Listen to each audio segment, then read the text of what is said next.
Good motivational morning, ladies and gentlemen. I am Chase Corrington, and this is the Chase Corrington YouTube channel where we seek to achieve and maintain happiness through enlightenment, where we seek to discover the hidden mysteries of this reality we live in. This motivational morning, we're talking about being non-judgmental, practicing non-judgmentalism, practicing non-judgmental thoughts, and how being non-judgmental can help us be happier. And we'll run through this real quick. You cannot fail in your life or at the things you want to do unless you apply personalized judgments to yourself or to other people or situations. Ladies and gentlemen, when we judge another person,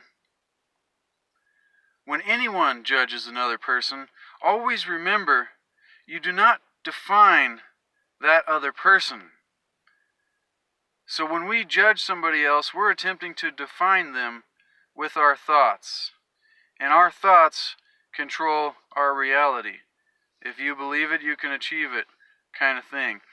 But so we do not define that other person, but only ourselves as a person needing to judge when we're judging.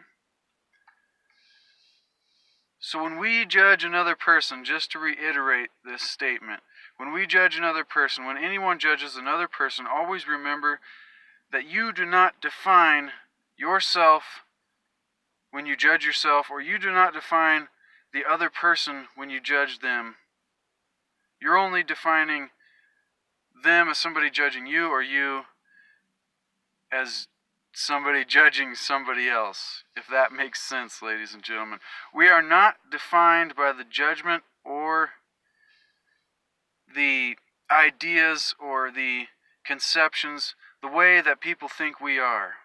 We are not defined by the judgments of others on ourselves. Otherwise, we would have to live up to a million different egos, a million different judgments of who people think we are. And that's ridiculous. We can't live up to everybody's expectations but our own, and that's why it's good to have good expectations for ourselves, ladies and gentlemen. We are not defined by the judgment of others. Suffering and unhappiness stems from our mind and our thoughts. If we can train our mind to judge ourselves and others less, if we can train our mind to judge ourselves and others less, or not at all, which is very difficult, would probably take a lot of work, but if we can train our mind to do this and stop judging, we may find out that we are a lot happier, ladies and gentlemen. Getting rid of judgment is key to finding happiness.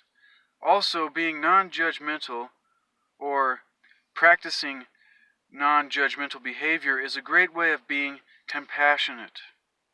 Compassion is great for understanding that we may not see the other side of the story, that we may not see what other people are going with, but if we do not judge, then it's a great way to add more love, more compassion to the world, more happiness. That's why we're here. Happiness, ladies and gentlemen. It's not easy. Being non-judgmental or practicing non-judgmental behavior is a great way of being compassionate and accepting others that we do not necessarily agree with. And how often do we get other people's opinions that we just can't stand, and we start judging the heck out of them because we're the all-knowing, almighty judger. But this is a great key to seeking to achieve and maintain happiness through enlightenment and being non-judgmental, ladies and gentlemen. You cannot fail in your life if you do not create personalized judgments for yourself. So let's stop defining other people Let's stop defining ourselves by our judgments and start defining other people and ourselves with courage and compassion and love. This is the Chase Corrington YouTube channel, where we seek to achieve and maintain happiness through enlightenment. If you get value, consider subscribing, like the video, give it a thumbs up. If you did, give it a thumbs down if you didn't. And if you feel like somebody else can get value from this, consider sharing. Thank you, and we'll be back in the future with more interesting topics and motivational mornings to throw your way.